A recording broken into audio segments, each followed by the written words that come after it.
Magandang hapon po. Ito na naman tayo sa Filipina PSW Mentor. Ito lang po, paalala ko, dahil merong balita ngayon dito sa newspaper at television na may Filipina na mag-asawa na caregiver at saka nurse yung lalaki. So, paalala po na huwag natin gagawin ito kasi nakakahiya. Pareho pa naman sila na Filipino na mag-asawa. Tapos, ang ano pa naman natin is napakagaling natin, mabait, tapos isang bad one apple, sisirain niya lahat tayo na matitino na magtrabaho.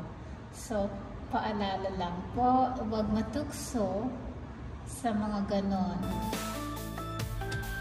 Ang kagandahan po ng benefits ng PSW, kahit saan ka probinsya dito sa Canada po, maki-carry on mo pa rin yung trabaho mo nga as a PSW, except sa Quebec. Pero sa Quebec, pag alam nila ng PSW ka, iha-hire ka na nila agad. Yun ang ano, para sa iyo. Kasi may mga kaibigan ako doon na nakapag-asawa doon. So, nagtatrabaho sila as PSW instant. As soon as nag-apply sila, tanggap sila. Kasi dahil na sa experience, dahil sa trabaho mo. So, ang malulus mo lang pag nagtrabaho ko sa ibang part ng Canada is your seniority. Pero yung PSW, yun pa rin. At saka siguro, hindi ko, yung dito kasi bawat province kasi iba-ibang rate. So, yun, isa pa yun. Oo. So, paalala ko po ulit, may bantay o wala, huwag gagawa ng masama. Kasi, lifetime itong trabaho na to, ikaw magsasawa, trust me, kulang na kulang ang PSW dito. Lagi kong sinasabi, ikaw ang magsasawa sa trabaho. Dahil, pag nagustuhan ka nila, mga kaibigan ng mga yun, i-recommend ka, tapos facilities, communities, hospital, private, name it, lahat yan, opportunities para sa'yo. Kaya napakadaming trabaho na napasukan. Kaya huwag na lang gumawa ng masama. Kasi, for what? Huwag na lang tayo gagawa ng kalokohan. Kasi yung PSW na trabaho po, lifetime yan. Paalala lang po sa mga gustong mag-PSW at PSW na, wag na tayong gagawa ng kalokohan. Dahil mahuhuli kayo at mahuhuli dito sa Canada. Sasabihin ko na lang po sa inyo ang totoo.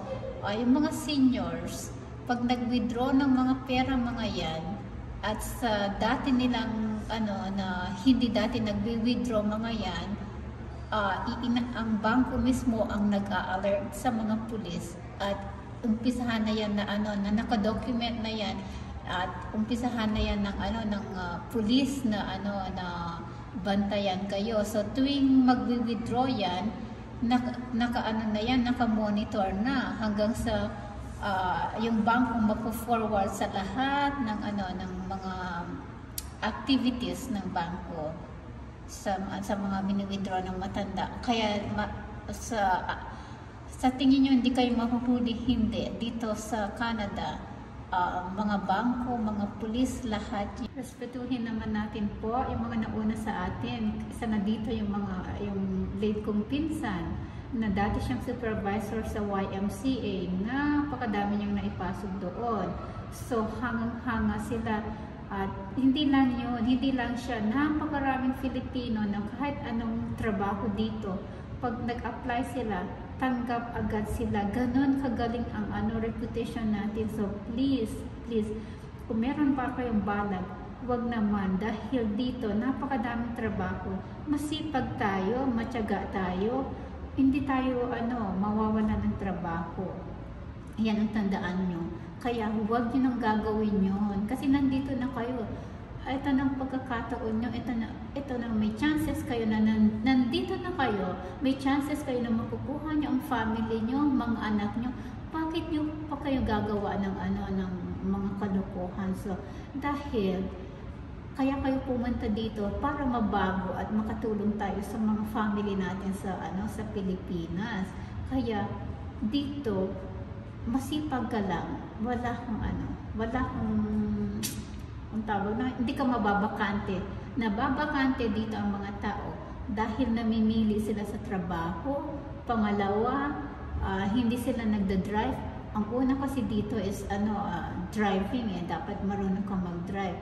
Reliable ka, yun ang. Kung hindi ka naman po nagda-drive, meron ka pa rin opportunities sa mga city po o kaya sa facilities ng bus route sila or kaya sa basta yung may bus na accessible, yun, meron ka pa rin. So, wag kang disappoint kasi temporary lang naman yun.